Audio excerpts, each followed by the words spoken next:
Capítulo 16. Naquela noite, por volta da meia-noite, nasceu a Catherine que o senhor viu no Morro dos Ventos Uivantes. Uma criaturinha débil, prematura, de 7 meses.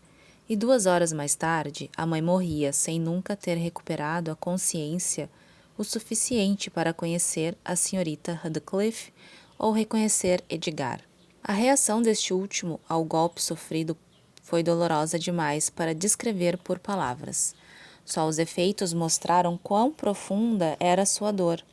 E, ao meu ver, o que agravou ainda mais o seu desgosto foi o fato de não ter nascido um herdeiro varão. Assim que olhei para a frágil órfãzinha, senti o mesmo e, em pensamento, censurei o velho Linton, pelo que, afinal, era apenas sintoma de um favoritismo natural e compreensível.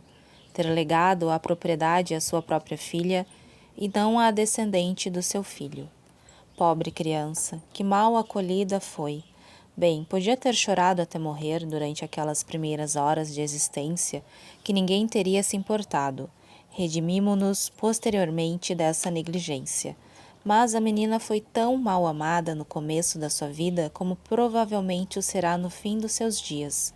No dia seguinte, a claridade radiosa da manhã, filtrada pela persiana, invadiu docemente o quarto silencioso, iluminando o leito e o seu ocupante com um brilho terno e jovial.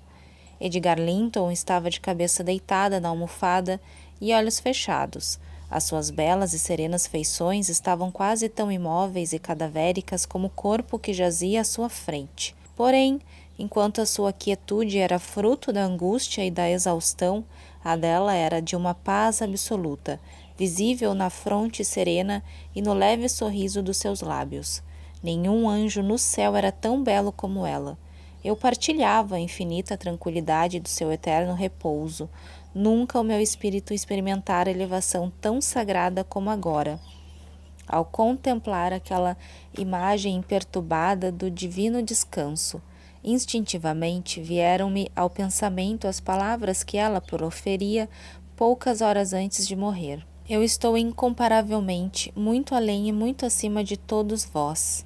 Ainda na terra ou já no céu, o seu espírito está com Deus. Não sei se será impressão minha, mas, desde que não tenha de ouvir o pranto das carpideiras, quase me sinto feliz quando vê-lo um morto. Sinto uma paz de espírito que nem terra nem inferno podem perturbar.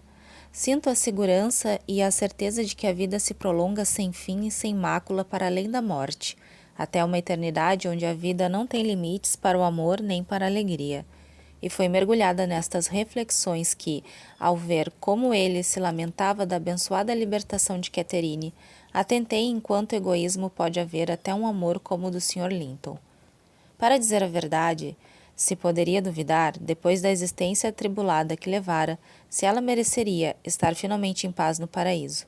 Poderíamos duvidar em momentos de fria reflexão, mas não naquele momento e na presença do cadáver. A tranquilidade que dele emanava era uma promessa de paz silenciosa para o seu antigo ocupante. O senhor acredita que as pessoas sejam felizes no outro mundo? Eu daria tudo para ver. O senhor acredita? Evitei responder à pergunta da senhora Dean. E ela continuou. Recordando a vida de Catherine Linton, receio que não tenhamos o direito de pensar que ela o seja, mas o Criador dirá. O patrão parecia ter adormecido, mas o sol nasceu, esgueirei-me do quarto para ir respirar o ar puro e fresco do jardim. Os criados julgaram que me tinha vindo refazer da vigília prolongada, mas na verdade o meu motivo era outro, encontrar o Sr. Radcliffe. Se ele tivesse passado a noite nos abetos, não teria ouvido nada no tumulto que agitara a granja, a não ser talvez o golpe. Se ele tivesse passado a noite nos abetos, não teria ouvido nada do tumulto que agitara a granja, a não ser talvez o galope do mensageiro que enviamos a Gimmerton. Mas, se ele tivesse se aproximado, teria percebido que alguma coisa se passava pelas luzes que corriam de um lado para o outro e pelo constante abrir e fechar de portas. Queria encontrá-lo, mas temia sua reação. Contudo, achei que uma notícia como esta devia ser dada o mais depressa possível. E o problema era não saber como. Lá estava ele, no parque, a curta distância da casa, encostado a um velho freixo, sem chapéu, com o cabelo ensopado pelo orvalho que se depositara nos ramos novos que a brisa agitava à sua volta. Devia estar há muito tempo na mesma posição, pois vi um casal de melros passeando de um lado para o outro, a escassas polegadas dos seus pés, tão atarefados na construção do seu ninho que nem davam importância à presença daquele homem. Era como se ele fosse apenas mais um tronco. Quando me aproximei, os pássaros voaram e ele, erguendo os olhos, perguntou: Ela morreu, não morreu? Preciso que me digas. E guarda o lenço que não quero choraminguices na minha frente. Raios vos partam a todos. Ela não precisa das vossas lágrimas.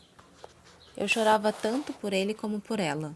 Por vezes sentimos compaixão por criaturas que não têm pena de si nem dos outros. Logo que olhei para o rosto dele, percebi que já estava ao corrente da catástrofe e tive a sensação inusitada de que o seu coração se acalmara e ele rezava, pois os seus lábios moviam-se e os seus olhos estavam pregados no chão. Sim, está morta, respondi, sufocada pelos soluços e enxugando as lágrimas. Foi para o céu, e tenho esperança de que um dia, um por um, todos nós possamos ir para junto dela, se nos acautelarmos e nos desviarmos do caminho do mal para seguir o do bem. E ela, soube acautelar-se? Perguntou Radcliffe, procurando ser sarcástico. Como morreu ela? Como uma santa, não? Vá, conte-me como tudo aconteceu. Como é que esforçou-se para pronunciar o nome dela, mas não foi capaz e comprimiu os lábios num combate interior com agonia, desafiando ao mesmo tempo a minha compaixão com um olhar feroz e resoluto. Como é que ela morreu? Disse por fim, forçada a procurar apoio, pois, apesar de toda a sua resistência, este duelo interior deixara-o a tremer dos pés à cabeça. Pobre diabo, pensei. Tens coração e nervos como os de toda a gente. Por que desejas tanto ocultá-los? Não é este o seu orgulho que vai iludir Deus. Ao reagir dessa maneira, obriga-o a fazer-te sofrer até que saibas ser humilde. Teve o fim sereno de um anjo, respondi. Exalou um suspiro e espreguiçou-se como uma criança que desperta e volta a cair no sono. 5 minutos mais tarde senti seu coração estremecer e nada mais. E alguma vez mencionou meu nome? Perguntou ele hesitante, como se receasse que a resposta não fosse a que desejava. A senhora nunca mais recuperou os sentidos, nem reconheceu, fosse quem fosse depois de o senhor sair, disse eu. Jaz com um doce sorriso nos lábios e certamente os seus últimos pensamentos foram os dias felizes do passado. A sua vida acabou como um sonho sereno. Assim ela possa despertar no outro mundo.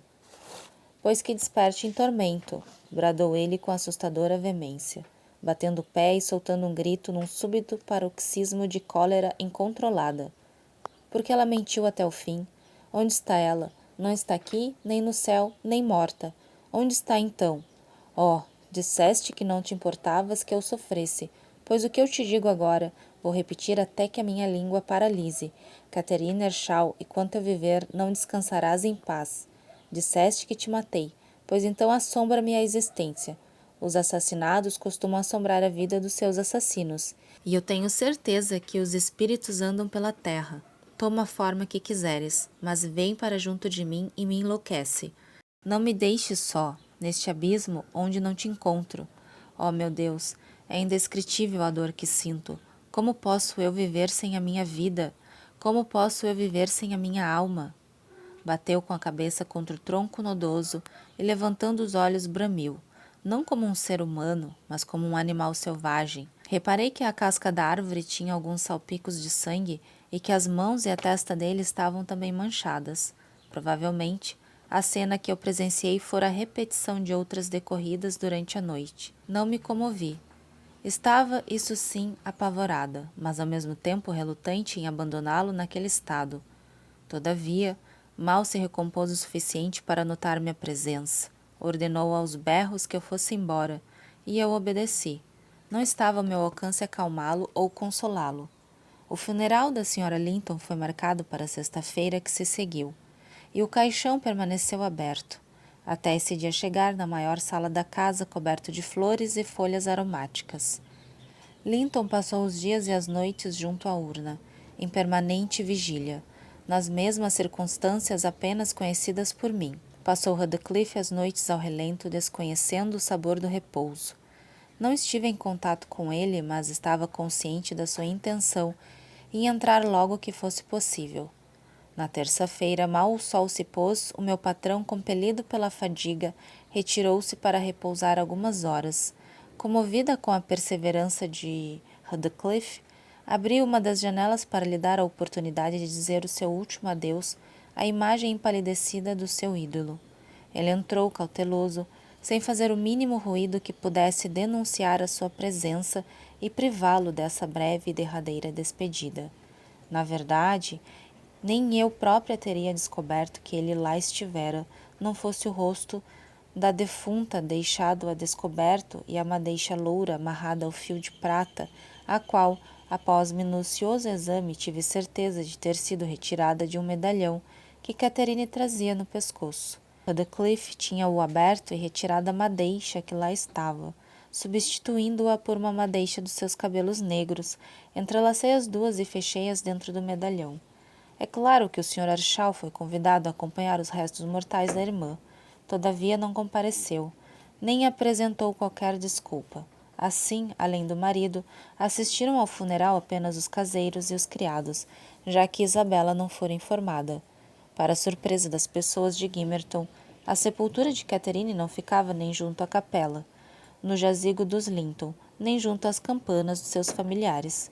Catherine foi enterrada numa encosta relvada no extremo do cemitério, onde o muro era tão baixo que as urzes e as silvas das charnecas passaram para dentro e cobriram a campa, misturando-se com a relva. O marido jaz agora no mesmo local. À cabeceira de cada um deles foi colocada uma simples lápide e no extremo oposto um bloco de pedra cinzenta, apenas para demarcar as sepulturas.